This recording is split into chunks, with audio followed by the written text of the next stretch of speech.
You know that feeling when a board is good, but you think it could be better? Now, previously, I built a set of terrain based on some modular cliffs that I sculpted from expanded polystyrene. We had some great games on this red Martian style desert terrain, pretty much all at epic scale. We decided to make it feel alien with blue jungle foliage.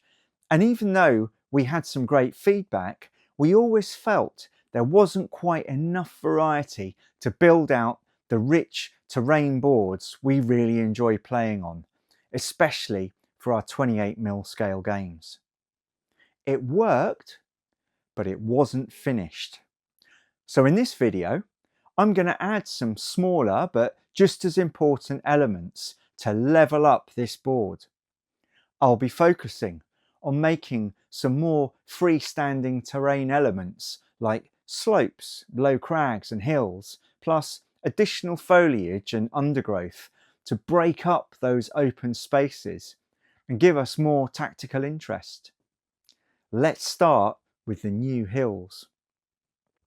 I've already stuck the polystyrene I had left over from the cliffs onto some irregular shaped pieces of MDF using PVA glue. This time I'm using 3mm MDF. It's easier to cut, easier to chamfer the edges if you need to, and it still does the exact same job as the thicker MDF. You see, if you don't put this sort of polystyrene on a rigid base, it breaks really easily at the edges. It starts to look tatty, and laminating it like this helps stop it from warping as well. Now, it took a few days for the PVA glue to dry. I kept a lot of weight on it to get a good strong bond, and now it's time to sculpt. You can sculpt polystyrene with most hand tools and sand it smooth depending on the effect you're after, but it's much less messy and far quicker with a polystyrene cutter like this. Now, there's something I find quite therapeutic about this part of the process. I don't want to forget that some of these elements, like the original cliffs, are planned for dual scales. We love playing epic games as well as 28mm, but sometimes that dual scale just won't work, and that's fine. Not every piece has to do everything. So, with the sculpting done, I was thinking of adding a bit of variety using some broken up pieces of cork tile that I had left over from another project. You see, last time I had loads of organic looking 3D print supports to use as alien plant roots growing out of the cliffs, but I've run out.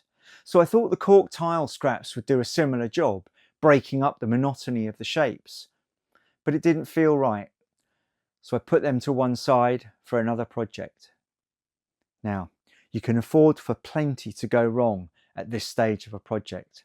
In fact, sometimes those happy accidents mid-sculpt present ideas and opportunities outside your original plan. And those are often the moments that bring this sort of terrain to life. Now, as I sculpt each part, I keep a tube of decorator's cork handy. It's ready mixed, flexible, and it's a great way to move fast on a project like this. But in this session, it wasn't needed. With the main sculpt done, it's time for texture. My preferred method for this terrain is plenty of PVA with builder's sharp sand liberally scattered and pushed on top. At this point, you need to leave the project to dry, ideally for a couple of days, to make sure it's solid before painting. And for painting, I use a basic household emulsion to give each terrain element a really good base coat. I make sure this is thick enough to bond any remaining particles of sand and aggregate and seal the sculpt underneath. And this usually needs another couple of days to dry, depending on how warm your drying space is. I like to paint terrain like this outdoors in the summer for a quick drying time, so I can move on to the next stage quickly. This red colour sets me up perfectly to finish the painting with a few details, just like when we painted the cliffs. Dark blue sprayed from underneath to accentuate the shadows. Then a sponged dry brush of the red, lightened up with some cement coloured paint to sort of pick out the details of the aggregate. You'll find sponging way quicker than dry brushing with a paintbrush. Once that's dry, we can add some more subtle details with the airbrush if we've got time. Pick out unique textures, finish the painting in line with the original pieces. I still had some barbed bracken pieces left over from the original build, so I've painted that up to add foliage like on the previous cliffs, and this piece, well, it's very close to finished. Already the board feels deeper, less flat, more playable. Now we can turn our attention to the jungle. I've painted up a load of the Citadel jungle trees in blue to complement the epic scale groves we made last time. But I've also got two new elements. We've got these 3D printed mushroom-like plants from Heroes Infinite and some aquarium plants. So we're going to start with these. The aquarium plants are a bit bright, but I think that's okay. They're very glossy and some are green.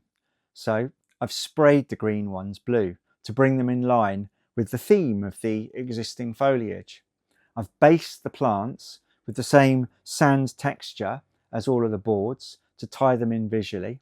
And because these are designed to stay sunk at the bottom of an aquarium tank of water, the bases are actually stable enough that they didn't really need any extra weight. I had to stick coins on the others.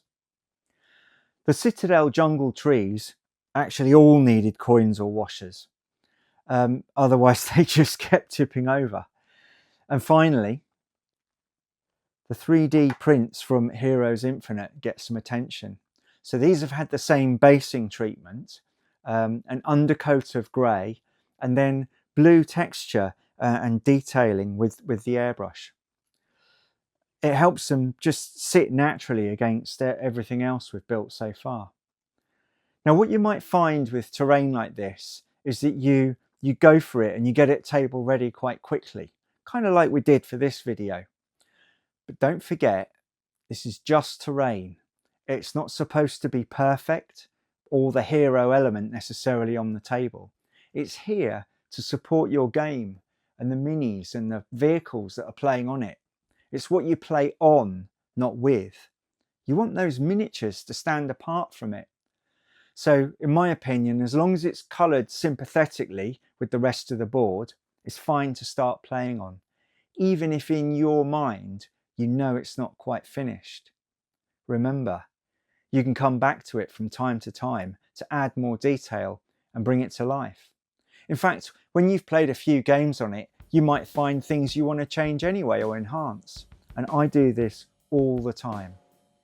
For example, I found all these grass tufts and alien plants sat in a box doing nothing. So what I've been doing is distributing them round the new sculpts and also the existing cliffs to create a bit more interest, especially on elements we might use as objectives. You see, these little details are what players remember, and it's fine if your terrain changes and evolves over time as you enhance and update it. I hope you enjoyed seeing how easy it can be to add to your existing terrain stock without starting from scratch every time. And I'm hoping I've taken the fear out of creating something messy like this if you've never tried it before yourself. If you did enjoy it, if you hit the like button, it really does help YouTube share this with more viewers. So, do you like making terrain like this? Fast, textured, layered, a bit messy? Or do you prefer projects that are maybe a bit cleaner, a bit more engineered? Please, let me know in the comments.